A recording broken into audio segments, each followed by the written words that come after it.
Day. మనకు వచ్చేసి batch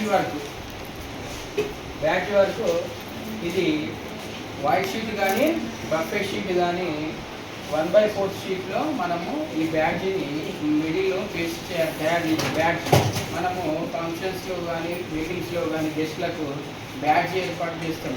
జేబుకు ఏం చేస్తాం, ప్యాకెట్కు బ్యాడ్జ్ పెడతాం కదా. ఆ బ్యాడ్జ్ ప్రిపరేషన్ ఈరోజు చేయాలి మీరు వర్క్. ఇది 1/4 షీట్లో ఇలా ఈ షీట్లో బార్డర్ కొట్టాలి కంపల్సరీ బ్లాక్. తర్వాత బ్యాడ్జ్ సర్కిల్లో ఇట్లా మనము మీ పేరు, రూల్ నెంబర్ రాయాలి. బ్యాడ్జ్ కలర్ పేపర్స్ కానీ కలర్ క్లాత్ కానీ యూజ్ చేసి బ్యాడ్జ్ తయారు చేయాలి.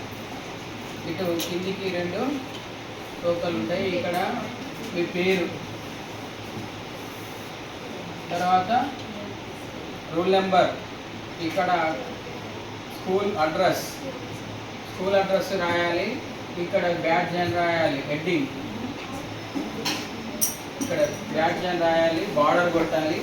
ఏ విధంగా అంటే మీకు చూపిస్తాను. తయారు చేసిన బ్యాడ్జ్ ఈ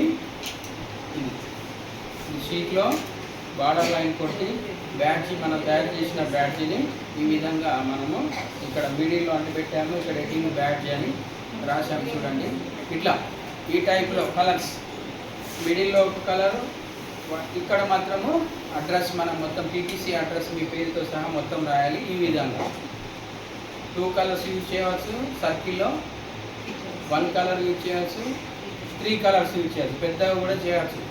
ఇంకొక రిబ్బన్ పెడితే ఇక్కడ ఇలా 3 ఉన్నాయి, ఇలా 2 ఉన్నాయి కదా. ఇట్లా మీరు కలర్ పేపర్స్, కలర్ క్లాత్ తీసుకొని పింక్తోని బ్యాడ్జ్ తయారు చేయవచ్చు. లేకపోతే మిషన్ ఉంటే స్టిచ్చింగ్ చేసి ఇట్లా తయారు చేయాలి. చేసి ఈ విధంగా పెట్టాలి. ఓకేనా? రైట్.